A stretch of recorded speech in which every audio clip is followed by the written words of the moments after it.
And just to show you that I didn't sneak into the wrong meeting here, I've had a problem of my problem's been overeating. It's not been undereating. I've made commitments to myself not to.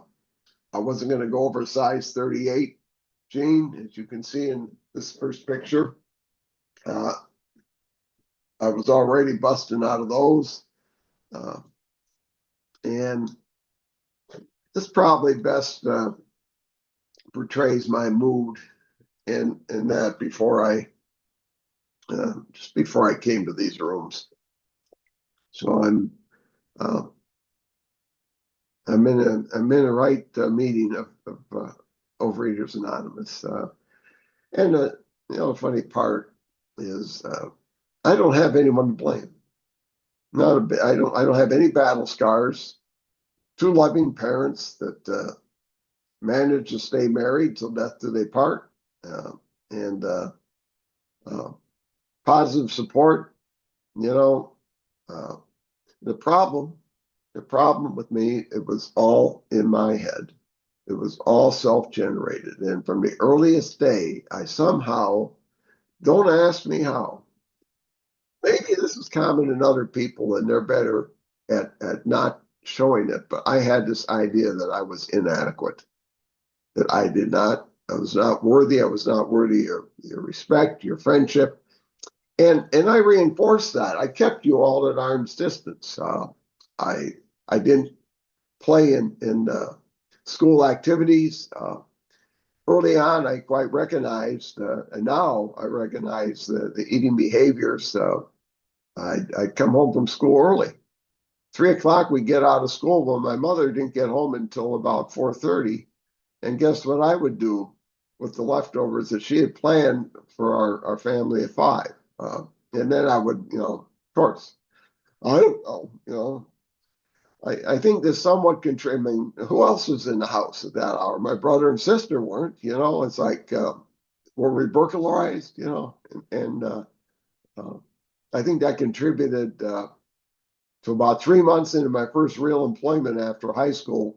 She suggested I pay room and board, and I copped an attitude because I had a sense of entitlement. And she also then said, "Well, you're a young man. You can go. You can go." Find yourself an apartment. And I did. I'll show her.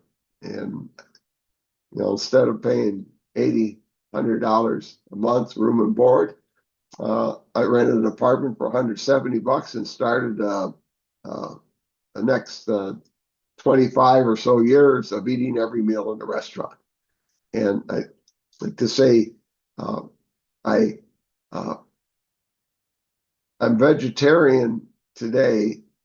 Initially, only because I did not know how to prepare beef or poultry, uh, and my preparation was a drive-through or a buffet, and so all right, I belong here, but uh, I found out that honesty once you develop, I developed this habit of lying in certain areas of my life. I don't know where the line. I don't know where to draw the line. Uh, you know, I had a very extreme view of what honesty was. Well, if I'm not doing anything that's going to get me fired or incarcerated, I'm being honest. And I've learned through doing more than one fourth and fifth step that honesty has a lot of synonyms to it. Besides flat out lying, it's embellishing. It's people pleasing. It's withholding information you need to know. Uh, it's uh, it takes on a lot of different forms, and so the food. Uh, my dishonesty with the food was just a part of that, but it permeated my life. And the funny part was that uh, I my career moved. I was successful. I had a couple of burps along the way, falsified an expense account once, and I got my hand slapped in that. But that's something everyone does. I mean, I could rationalize away any of my stuff, and uh, that's why when I came to these rooms, and I read that same piece that in the big book, it's got the H word. It's got the H word all over the book. And, I still hadn't put two and two together. I've got a weight problem. I'm here, I'm here to lose weight. And that's not what Overeaters Anonymous is about. Losing weight is a consequence of living a different way of life for me.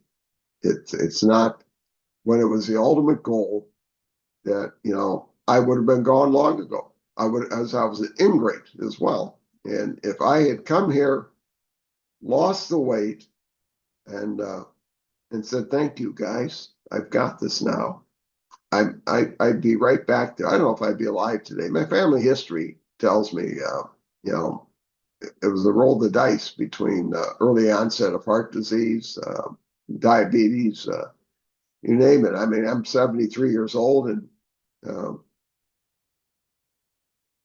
I was going to say we're going to bury a cousin who had lost both his legs within the last year, but he was so alone in his life that he told his children, two of whom he wasn't talking to, that I don't want any services, and that's I've seen this around me, uh, particularly friends once we leave the workplace, because I didn't think when I got these rooms, I didn't think I was worthy of anyone's respect or friendship. I was sure you were being judged. And talk about lying to myself.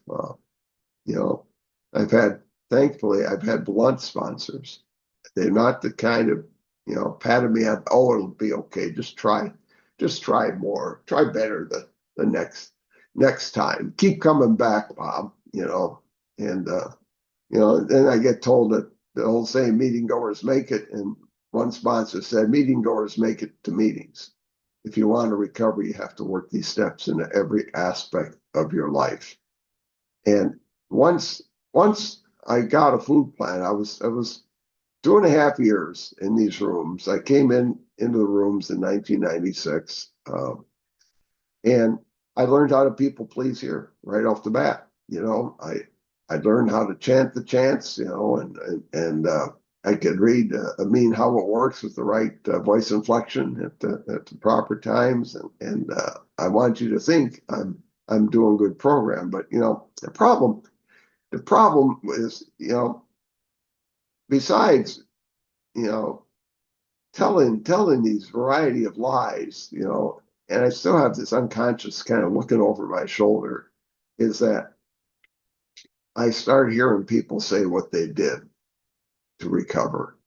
I think at that very first meeting I went to, uh, I believe the lady was 90 day. I don't know. I didn't know 90 days from 90 minutes when I got here, but uh, she talked about how she used all these tools. She weighed and measured, and boy, I'll tell you what, I went from I give to I had every excuse in the book why I couldn't go to 90 meetings in 90 days, why I couldn't do this, why I couldn't do that. And, she finally she finally convinced me I could go to meetings in the other fellowships around Albany, open meetings. And I didn't have a comeback because there are several hundred of those in the greater Albany area. And, uh, but they were just unilaterally accepting of Bob that really wasn't worthy of that. I realize now what I was is a leech. I wanted it. I wanted your validation. I didn't give any validation back. It was all about me. I wanted this out of you, and the weight was just another artificial thing that I was trying. I've lost weight before. Uh, I've I've gotten to a healthy weight for a few seconds, put it back on because I didn't feel any different about myself at those points in time. I was still the same old depressed. I think that's when I'd be clinically diagnosed. I never went to a therapist, uh, but I think that's what you call it today because near the end, I actually had suicidal ideations, and I think what saved me was there wasn't a complete 100% denial of the existence of some uh, overarching power out there.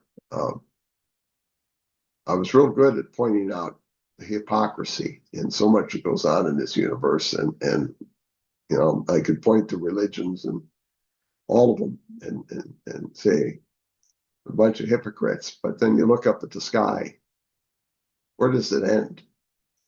And it doesn't. And I just had this sense that if I took this life, what would come next? And that was the day I was able to reach out for help and make the first real honest admission. And I didn't call another compulsive overeater. Again, I didn't know the disease from, I didn't know there was other fellowships. I had a friend, a coworker that was recovered alcoholic. And he was like, thankfully I knew him before. And the dude that I called that day was putting out a whole different energy. And I realized it's that positive energy that attracts people. It's not, the wise words or profound statements we make. It's I know that big book.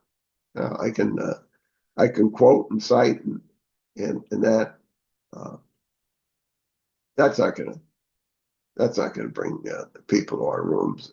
It's when I share what's going on in me, what was what brought me to these rooms. That is the uh, thing that attracts people. And that's what attracted me to call my buddy Brad and told me he had heard ladies at his meetings talk about Overeaters Anonymous. He was not one of us.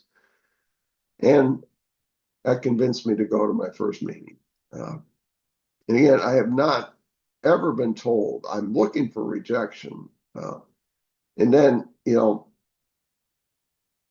those people I would look at that had far more physical challenges, and it's unbelievable what I'm trying to convince myself I'm not worthy of a seat in these rooms because I only had 100 pounds to lose, and it's back to the same old what was it Tommy Smothers says I'm not worthy. That was my guiding mantra in life. And, but no one ever said, go back out there and put a few more pounds on, Bob, and then we'll evaluate you for membership. They just said, keep coming back. And I know today that honesty in all aspects of my life is crucial. Again, there's no boundary.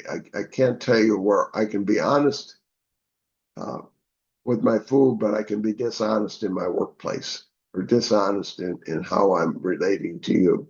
Uh, I can't. It's all one package, and I can't parse it out and still continue to live life. I gnawed and I ate over stuff like that. I didn't get the response I wanted in my workplace, which was pretty much my social life was my workplace. And and oh, and I was a showman when it came to eating out with people. I'm because I know you're looking at me and evaluating me by my weight. Now, mind you, I work in a blue collar workplace. Men do not talk to men about their weight, particularly in that environment. You know, uh, and but when I go out to meals to show you, the BS to show you I got this under control, I would put servers through their paces. Hold this, substitute that.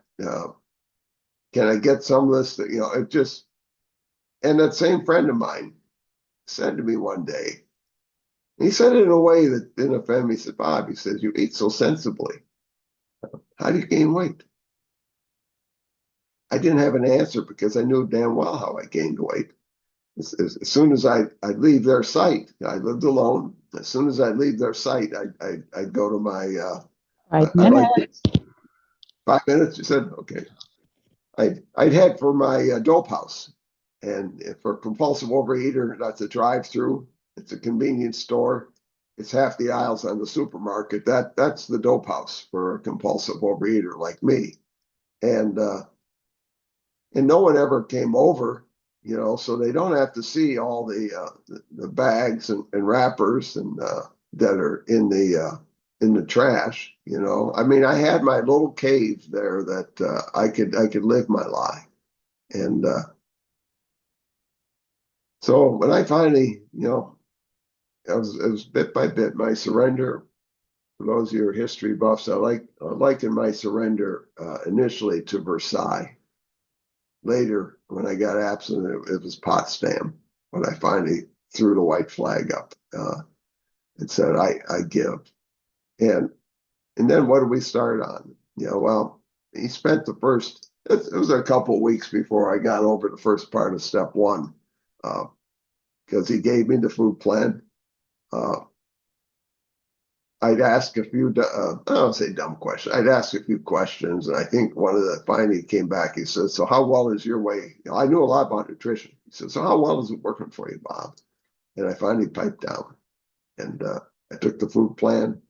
He said, "Call me if you got questions when you're shopping." And I think after the fifth call one day, I mean, I would take an hour to get to the supermarket, you know, and talk about dishonesty. I used to have those little ladies, retired ladies handing out samples on toothpicks, at the end of the aisle. Well, I take a couple and then I'd circle around and then I'd come back. So it didn't look like I was sitting there picking out on their whole tray. I would, I could put a good act on. Oh, that looks good. What is that? And it just, it's absurd. But so I went through that fourth step, um, and it comes to that column. After we play the victim, uh, I get to blame you for all my troubles, how you victimized me, how it made me feel. Poor Bob. Then there's that column. They don't show that on the page of the big book that's got those three columns listed. You have to turn a page and it says buried in one of those paragraphs, in the best way to you know, hide something from an alcoholic, it's, or compulsive overeater. They bury it elsewhere and it says, setting aside the wrongs others have done, we look for our own mistakes. Where we've been selfish, dishonest, or frightened. And so I wrote that down. And then thankfully, with the fifth step, I had a sponsor just about double that list, after we went through each item. And he said, "So what about this, Bob? You think this was a part of it?" And I have that list today, and I'm conscious of that list. That's how I work step six. Uh, if I'm working, if I'm acknowledging the defects in step six and asking God to remove them in step seven in every situation that I encounter in life, I'm less likely to lie or to embellish or to try to please you. It doesn't mean I'm heartless, but there's sometimes I needed a blunt sponsor every now and then. And I'm not going to lead you. I'd just be more A lying. minute. Thank you. If I just pat you in the back and say, "Oh, it'll be okay. Just try again tomorrow," I'd be lying to you, and I'd be killing you with that. So yeah, it is part and parcel of my life today. Uh, I can look myself in the mirror. I can look other people in the eye. Uh, uh, I can acknowledge things. I don't blow my horn in traffic anymore.